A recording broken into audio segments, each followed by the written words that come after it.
दर्शकों नमस्कार, प्रणाम। मेरा नाम है राम और रिपब्लिक भारत पर अब शुरू करने जा रहा हूं महाभारत। दर्शकों आज बात उस सोच की करूंगा जिस सोच ने न केवल वंदे मातरम के टुकड़े कर दिए बल्कि भारत के भी टुकड़े टुकड़े कर दिए। यह सोच थी, यह सोच है और इसका नाम है तुष्टीकरण। तुष्टीकरण दर्शकों एक ऐसी बीमारी है जिसे जितना ज्यादा पालोगे, जिसे जितना ज्यादा सींचोगे, यह उतनी बढ़ती जाएगी। और कांग्रेस एक बार फिर तुष्टीकरण के इसी मॉडल के चरम पर पहुंच रही है। उस वक्त क्या था? उस वक्त मोहम्मद अली जिन्ना की डिमांड थी, मांग थी, और उसके आगे जवाहरलाल नेहरू ने घुटने टेक दिए थे। लेकिन अब तो बिना डिमांड के हो रहा है। कोई मांग नहीं, कोई आंदोलन नहीं, किसी तरह की कोई डिमांड नहीं, लेकिन बिना किसी मांग के सोनिया गांधी की कांग्रेस, मल्लिकार्जुन खड़गे की कांग्रेस, राहुल गांधी की कांग्रेस देश के राष्ट्रीय गीत को खंडित करना चाहती है। और चाहती नहीं है, बाकायदा ऐलान कर दिया गया है कि करेंगे, बार बार करेंगे। सोनिया गांधी की कांग्रेस ने ऐलान कर दिया है कि वो वंदे मातरम के केवल 2 छंद ही गाएंगे। देश की संसद का कानून है तो है, राष्ट्रपति मंजूरी दे चुकी तो क्या हुआ, नोटिफिकेशन जारी हो चुका है तो क्या हुआ, लेकिन कांग्रेस का अपना कानून है, उनका अपना संविधान है।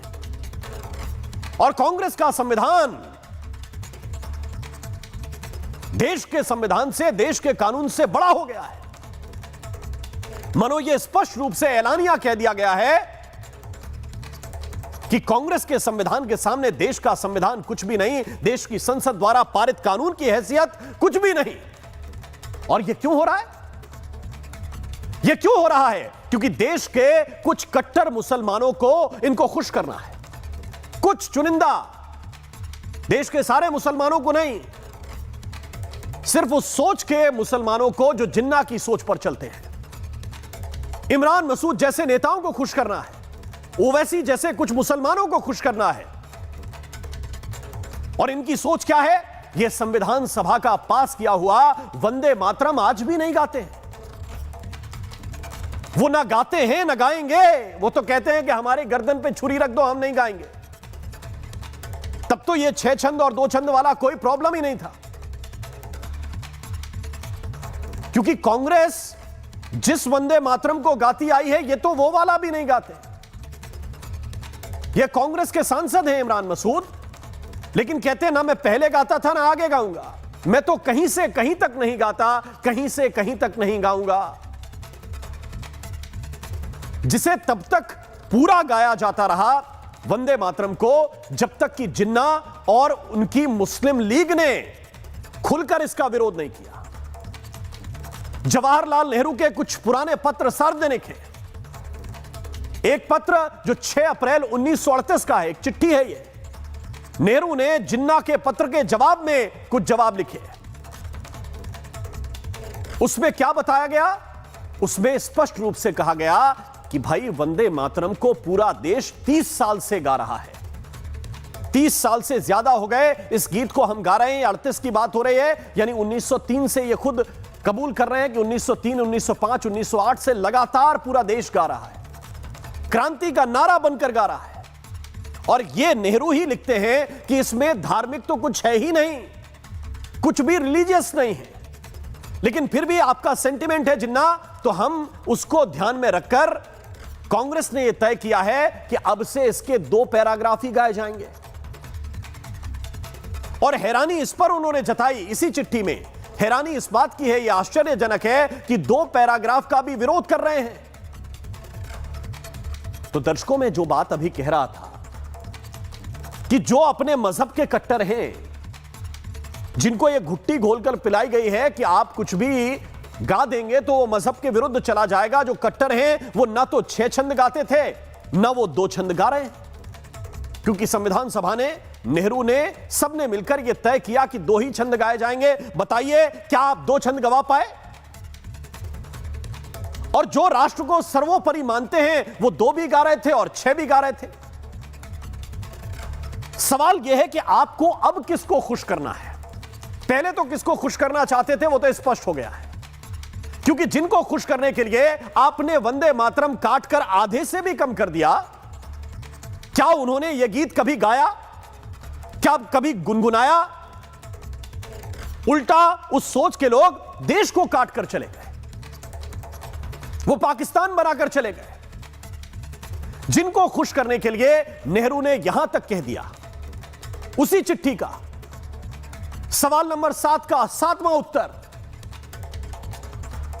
यहां तक कह दिया कि वो मुस्लिमों को गाय काटने से रोकने के लिए कोई कानून लाने वाले नहीं हैं। यह पॉइंट नंबर 7 पर लिखा नेहरू ने। और मुस्लिम लीग के सामने इस तरह से झुकते झुकते झुकते झुकते घुटनों पर आ गए। जो कहा करते थे वो चले गए। और उस वक्त क्या हैसियत थी इनकी, मोहम्मद अली जिन्ना की, जिन्ना की पार्टी की? ये 5% सीटें पाते थे। अगर 1500 सीटें उस वक्त थी तो ये 100 सीटें पाते थे। एग्जैक्ट फिगर उस वक्त का 111 सीटों का था, 1586 सीटों में से। ये एक ऐसी पार्टी जिसका 5% के आसपास योगदान था, उसके सामने बेंड हो गए, लेट गए। और मुस्लिम लीग को इन्होंने मुसलमानों का ठेकेदार मान लिया, जैसे आज कोई ओवैसी को मान ले कि वो मुसलमानों के ठेकेदार हैं। आज कोई ओवैसी की सोच को मान ले कि वो मुसलमानों के ठेकेदार हैं। ये जिन्ना के सामने इन्होंने करके दिखा दिया। और अब कांग्रेस गलती नहीं कर रही, गुनाह कर रही है। अब कोई गलती नहीं हो रही है, अब गुनाह हो रहा है। कोई अवहेलना नहीं हो रही है, अपराध हो रहा है। क्योंकि दर्शकों, आप जानते हैं कि देश के कानून को ना मानना अपराध की श्रेणी में है। और इस अपराध की सजा का प्रावधान भी कानून के अंतर्गत है। 3 साल तक की सजा का प्रावधान है। यदि बार बार करते हैं तो अतिरिक्त सजा का प्रावधान है।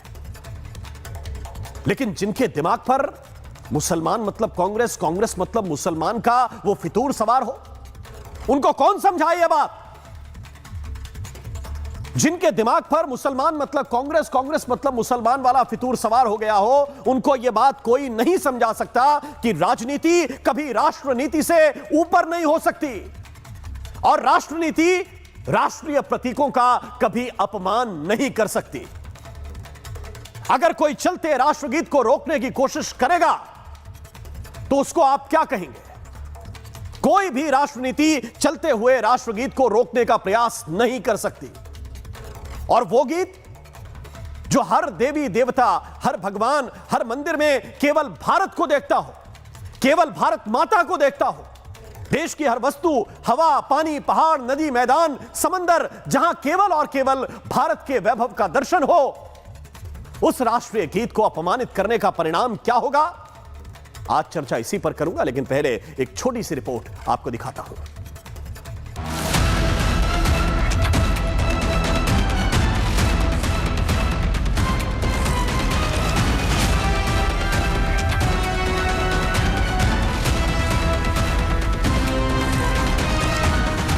हमारा स्टैंड वेरी क्लियर है। 1937 का resolution Mahatma Gandhi ji, Pandit Jawaharlal Nehru ji, Rabindranath Tagore ji, Subhash Chandra Bose ji, this type of Sardar Patel ji, this type of topmost leadership of that point of time decided that whatever the decision they took, we will abide that decisions. 1937 में कांग्रेस पार्टी ने मुस्लिम अपीसमेंट के लिए वंदे मातरम के 2 टुकड़े कर देश के विभाजन की नींव डाली।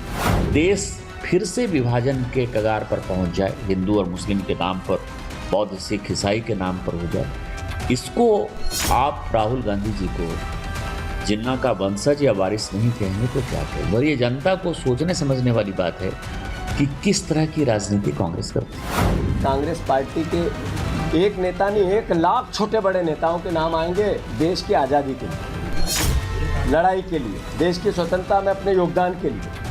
भारतीय जनता पार्टी और आरएसएस का एक नाम बता दो, सिर्फ एक। हमें सिखाएंगे कि राष्ट्रभक्ति क्या होती है और राष्ट्रगीत क्या होता है, राष्ट्रगान क्या होता है। ये कांग्रेस मुस्लिम लीग के डर से, मुसलमानों के वोट के डर से ये कांग्रेस भारत को अपमानित करने का निर्णय लिया है, जो भारत के लोग इसे बर्दाश्त नहीं करेंगे। ये भारत को तोड़ने की साजिश है। ये कांग्रेस मुस्लिम लीग की कांग्रेस ठीक ही कहा है। उनको जो उनके परिवार ने सिखाया वही काम करते आ रहे हैं, देश को भी तोड़ रहा है और वंदे मातरम को भी तोड़ रहे हैं। पर ये पाप का खामियाजा भुगतना पड़ेगा। मोहम्मद अली जिन्ना को खुश करने के लिए, मुस्लिम लीग की मानसिकता को खुश करने के लिए उस समय वंदे मातरम के टुकड़े किए गए थे, और उसका जो है वो जिक्र इस समय के वर्तमान के ग्रैंड ओल्ड पार्टी के जो है वो ब्रांड न्यू प्रेसिडेंट भी कर रहे हैं कि साहब हमने 1937 में जो टुकड़े किए थे उसी अपराध को हम जो है वो दोहराएंगे, उसी अपराध को हम जस्टिफाई करेंगे।